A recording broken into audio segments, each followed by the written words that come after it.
I knew I was invisible the day Jordan Hartwell introduced me as the guy who handles some international stuff to the CEO of Kim Manufacturing Group.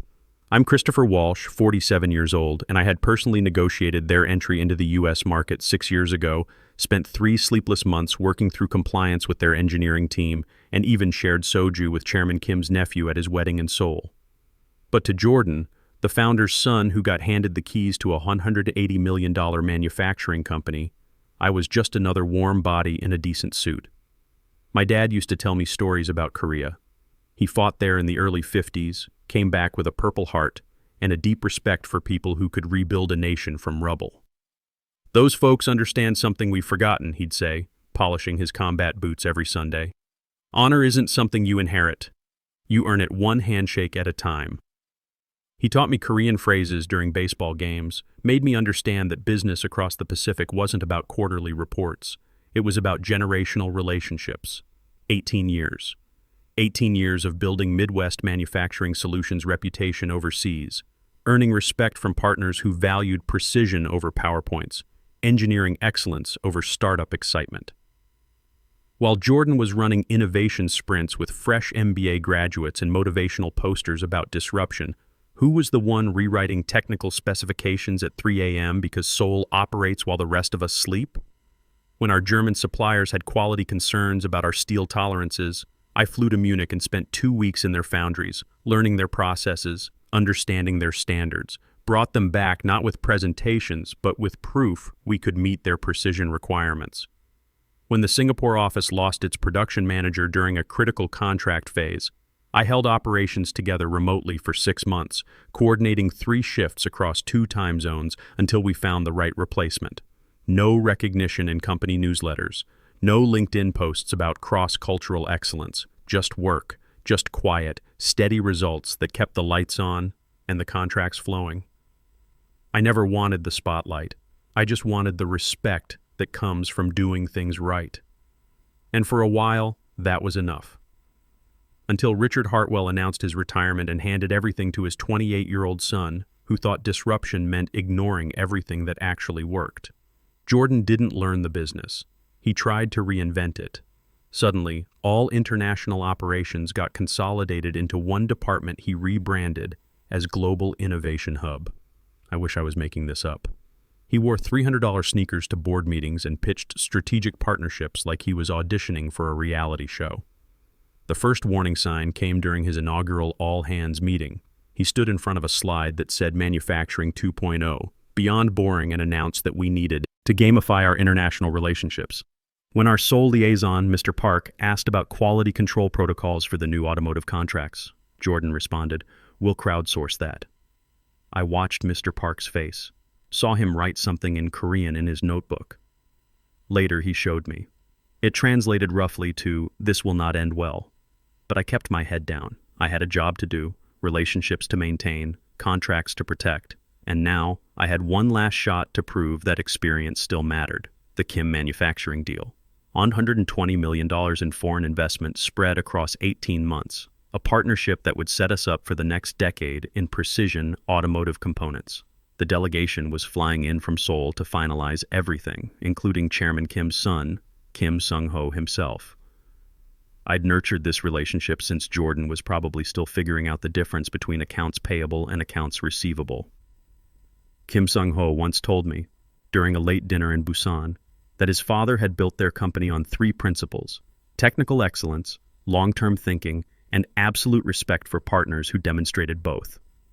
"Americans who understand these things," he said in perfect English, "are rare and valuable." This guy once canceled a $50 million electronics deal because someone at the signing ceremony mispronounced his company name during the opening ceremony. Not out of petty offense, but because attention to detail in cultural matters reflected attention to detail in manufacturing. When you're making components that go into safety systems, precision isn't negotiable. I knew if we handled this meeting correctly, it would secure both the company's future and mine. The Korean automotive market was exploding, and Kim Manufacturing wanted a reliable U.S. partner for their expansion. We were perfectly positioned, if we didn't blow it, but Jordan declared he'd be leading the negotiation himself. Announced it during the Monday strategy call with all department heads, clapping his hands like we were planning a college reunion. Chris will be there for cultural backup, he announced, grinning like he'd solved world hunger. But I'm driving the ship. Time to show our Korean friends what American innovation looks like. Cultural backup. Like I was a translator app with a pulse. I opened my mouth to mention that Kim Manufacturing valued formal protocols, that their previous U.S. partnerships had failed specifically because of cultural misunderstandings, that rushing into casual business relationships was the fastest way to kill a deal in Korean corporate culture. Jordan was already moving on to the next agenda item, team-building activities for the quarterly retreat. I stayed quiet during the meeting, but started preparing contingency plans that evening, because Jordan had already started planning what he called an authentic American business experience for our Korean guests. I found this out when his assistant accidentally forwarded me the preliminary schedule. Day 1, casual meet and greet with craft beer tasting. Day 2, innovation workshop with team bonding exercises. Day 3, contract signing celebration with BBQ catering. I stared at that schedule for 10 minutes, feeling my father's stories about respect and protocol echo in my head. This wasn't just going to be embarrassing, this was going to be catastrophic. I spent that night drafting emails I knew Jordan wouldn't read. Subject lines like Korean business protocol, critical review, and cultural considerations for Kim Manufacturing partnership. I attached PDFs about proper greeting ceremonies, gift exchange traditions, and the importance of hierarchical introductions in Korean corporate culture.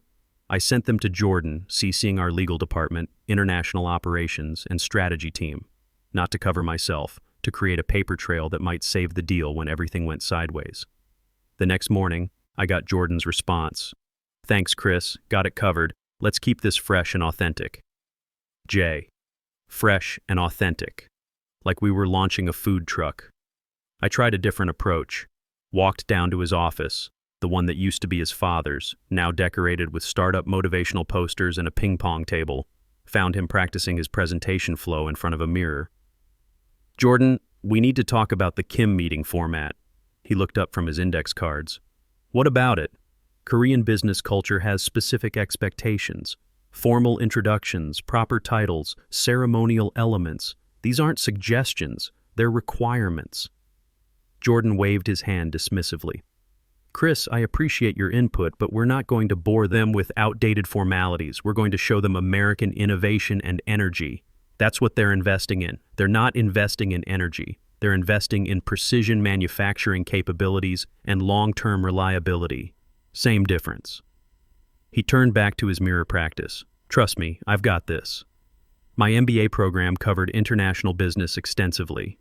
His MBA program, 6 weeks of case studies versus my 18 years of actual relationship building. I tried once more. Mr. Kim expects meetings to begin with formal protocols. If we skip them, we're essentially telling him we don't respect his company's values. Jordan stopped practicing and looked at me directly. Chris, I know you've been doing this for a while, but the business world has evolved. People want authenticity now, not stuffy ceremonies. We're going to connect with them as equals, entrepreneur to entrepreneur, entrepreneur to entrepreneur. A 28-year-old who inherited a company was going to connect as equals with a man who'd built a manufacturing empire from a single machine shop in post-war Korea. I left his office knowing I'd done everything I could with words. Time to prepare for damage control. The morning of the final prep session arrived like a storm front. I got to the office at 6 a.m. to review our Korean partners' recent communications, looking for any last-minute concerns or protocol updates. Found an email from Mr. Kim's assistant, sent at 3 a.m. Seoul time, confirming their delegation's arrival schedule and looking forward to conducting business according to proper tradition. Proper tradition. They were expecting ceremonial respect, and we were planning craft beer tastings. At 9 a.m., I walked into Executive Conference Room A carrying my notes, backup materials, and a quiet sense of dread. The room felt different already. Jordan had rearranged the furniture into what he called collaborative pods instead of the traditional boardroom setup Koreans expected. Jordan strutted in at 9:15, energy drink in one hand, tablet in the other, radiating the kind of confidence that comes from never having failed at anything important.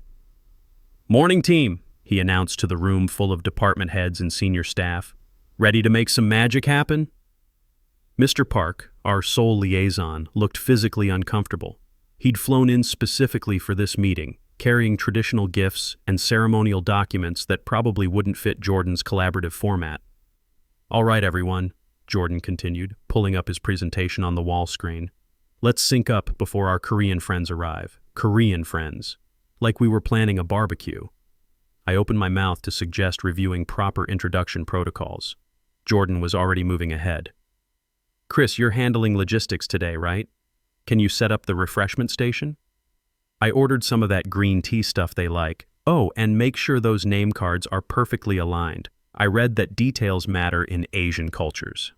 Asian cultures, like Korea, Japan, China, and 30 other distinct nations were all the same place. Jordan, I said carefully, I think we should review the formal opening sequence. Korean business meetings have specific, your support staff today, Chris, he cut in, not looking up from his tablet. This meeting needs vision and leadership, not translation services. I don't want to confuse them with too many voices. Support staff. The words hit like a physical blow. There was immediate silence in the room. Kevin from analytics stopped typing. Sarah from legal looked up from her files. Even the facilities coordinator froze halfway through adjusting the projector. Jordan's tone had landed like a slap, and everyone felt it. I took a slow, controlled breath. Understood. But I should mention that Chairman Kim's son specifically requested meetings open with traditional Korean business greetings, shows respect for their company culture. Jordan rolled his eyes visibly. Google Translate took care of that. I'll just read it phonetically off my notes.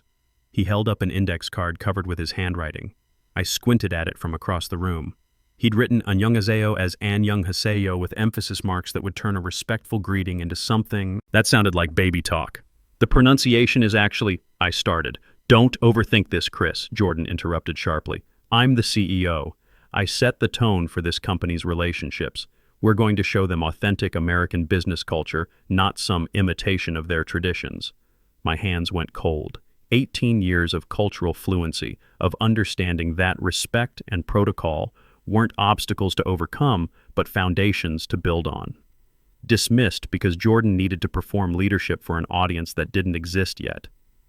I stepped back from the conference table, literally moved to the side wall where administrative staff usually stood during executive presentations. Nobody said anything. Not HR, not operations, not the strategic planning team. They all studied their notebooks like the mahogany table had become the most fascinating object in human history. Except Mr. Park. His eyes found mine across the room. He didn't speak, didn't gesture, but I saw something there. Recognition, shared understanding of what was about to happen. The Korean delegation was arriving in 2 hours. The boardroom felt like a tomb when the Korean delegation entered. They moved with the precision my father used to describe from his army days. Deliberate, coordinated, unshakable. 5 men in charcoal suits so perfectly tailored it felt disrespectful to breathe too loud in their presence. At their center walked Kim Sung-ho. I'd met him 4 times over 6 years, watched him evaluate potential partners with the intensity of a surgeon examining x-rays. He could spot weakness, incompetence, or disrespect from across a conference room.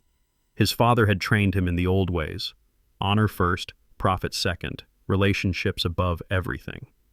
He offered a precise bow to the room, not too deep, not too shallow, exactly what Korean corporate protocol demanded for a first formal meeting.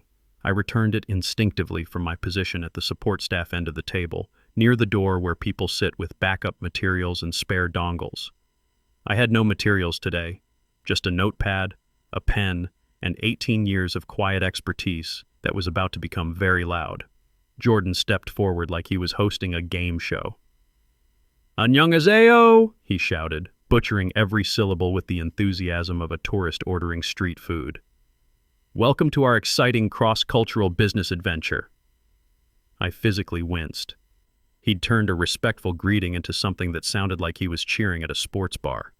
Kim Sung-ho's expression didn't change, but I caught the micro-reaction, a barely perceptible tightening around his eyes. The younger delegates exchanged glances that would have been imperceptible to anyone who hadn't spent years learning to read Korean business dynamics. "Let's dive right in," Jordan continued, clicking his presentation remote. The wall screen lit up with a slide showing Korean flags morphing into American flags with the text East meets West. Innovation fusion. Nobody smiled. Nobody nodded. The silence stretched like a wire under tension. This partnership isn't just about manufacturing, Jordan beamed, completely oblivious to the Arctic temperature in the room. It's about cultural synergy, building bridges between our awesome American innovation and your traditional Korean excellence. Traditional, like they were a museum exhibit instead of the most advanced precision manufacturing company in Asia. Kim Sung-ho placed his leather folio on the table with the kind of deliberate care that suggested expensive contents. His assistant began arranging documents, contracts, specifications, ceremonial letters that represented months of careful negotiation. Jordan clicked to his next slide. Soul food for success, a recipe for partnership, complete with clip art graphics of chopsticks and hamburgers. I watched Kim Sung-ho's face, saw the exact moment when professional courtesy began competing with personal offense. In Korean business culture, this level of casual disrespect wasn't just inappropriate, it was actively insulting. First, Jordan announced, "I'd like to thank Mr. Kim," he squinted at his notes. Kim Sung-ho? Sorry, still working on the pronunciation. Kim Sung-ho had been running international business operations since before Jordan learned to drive. His English was probably better than most Americans. The mispronunciation wasn't a language barrier. It was a competence test that Jordan was failing spectacularly. I started taking notes, not about the presentation, but about the delegation's reactions, the way they'd stopped removing documents from their briefcases, how their translator had quietly closed his notebook. These weren't good signs. And as we Americans like to say, Jordan grinned, spreading his arms wide, "Let's get this party started." The temperature in the room dropped another 10 degrees. Kim Sung-ho spoke quietly to his assistant in Korean. I caught enough to understand. He was asking about the agenda timeline and whether this was actually the official meeting or some kind of preliminary social event. Now, Jordan continued, oblivious to the cultural disaster unfolding in real time, I want to talk about what makes this partnership so exciting. We're bringing together American startup energy with Korean manufacturing tradition. Startup energy. He was describing a $180 million established manufacturing company as a startup. I found myself gripping my pen hard enough to leave marks on my notepad.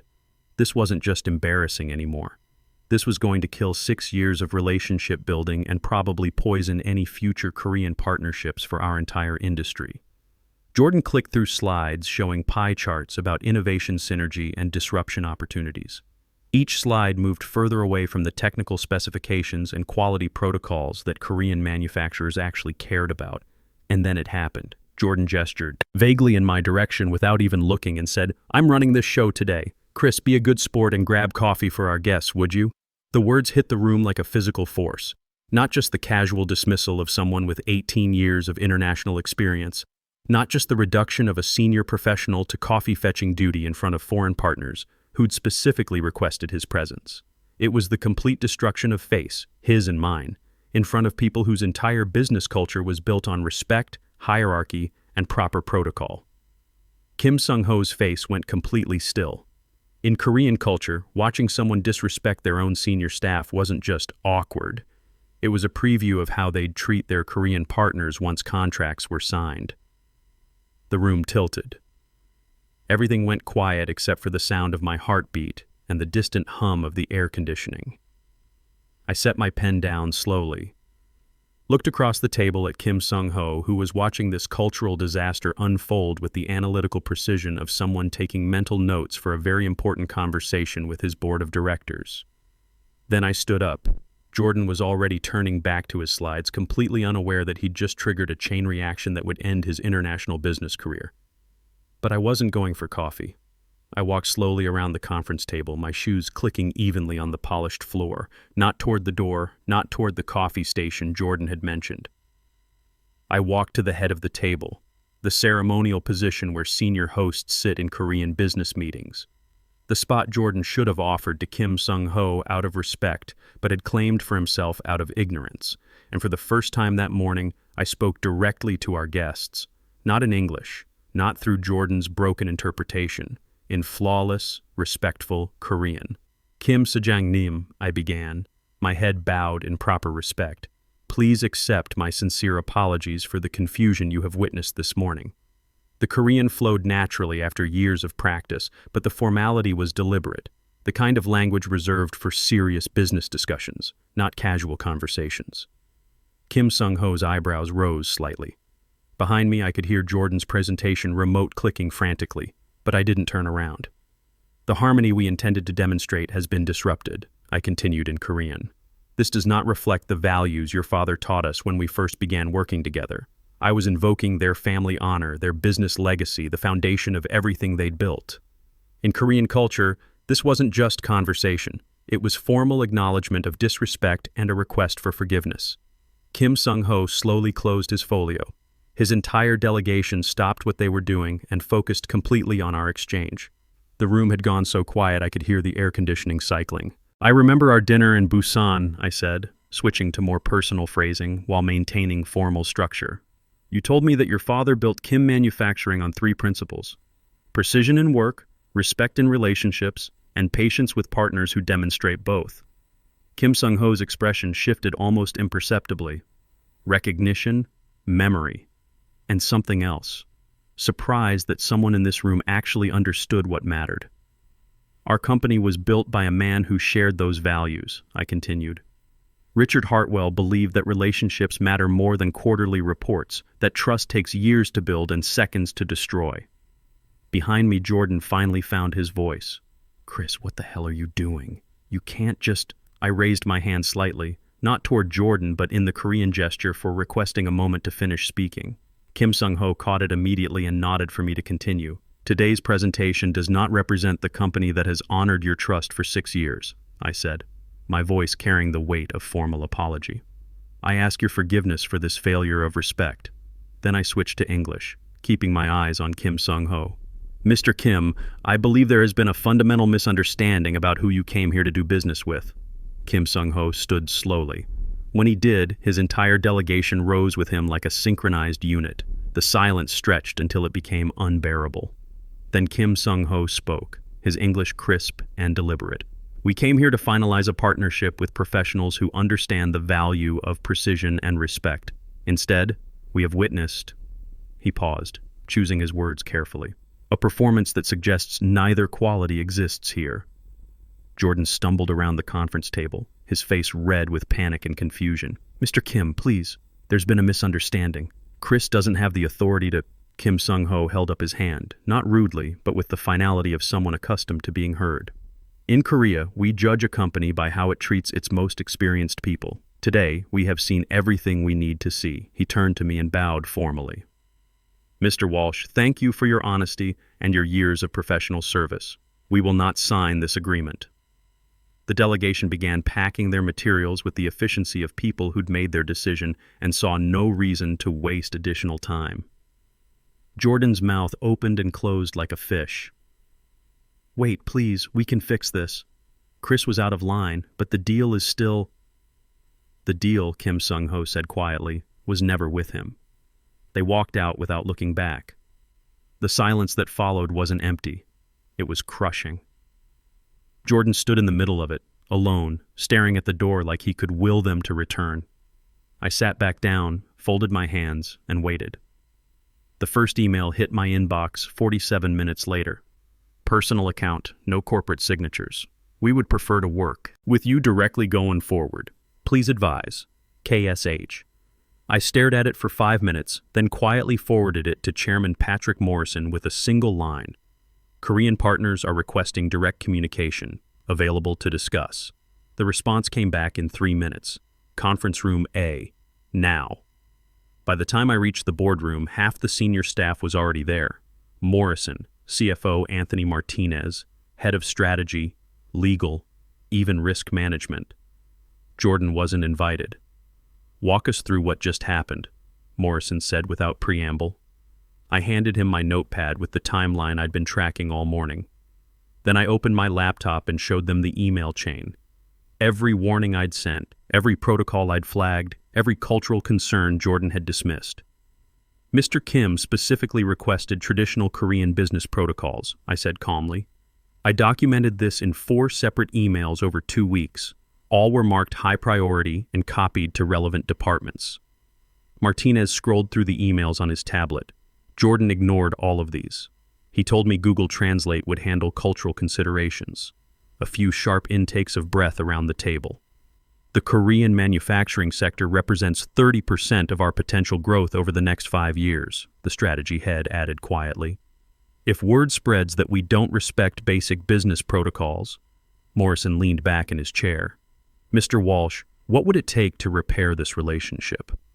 I thought about Kim Sung-ho's email, about 6 years of careful relationship building, about my father's stories of honor and respect earned through consistency. Honestly, full authority over international partnerships, direct reporting to this board, and no interference from... I gestured toward where Jordan's office was located. Done, Morrison said immediately. CFO will draft the papers this afternoon. Executive Vice President of Global Operations, effective immediately. 3 weeks later, I was back in the same boardroom. Different energy this time. Kim Sung-ho sat across from me, genuine smile on his face, signing contracts for a $140 million partnership with terms better than we'd originally hoped for. 18 years is a long time to wait for proper recognition, he said in English, then switched to Korean. But patience builds the strongest foundations. Some things are worth the wait, I replied. Jordan, still with the company, technically, running a small domestic marketing division on the 15th floor. No international responsibilities, no executive authority, no coffee fetching requests. Sometimes I see him in the elevator. He nods. I nod back. Professional courtesy between strangers. My new office faces east toward Seoul. Every morning I make my own coffee, good coffee, and review contracts with people who understand that respect isn't inherited. It's earned, one handshake at a time.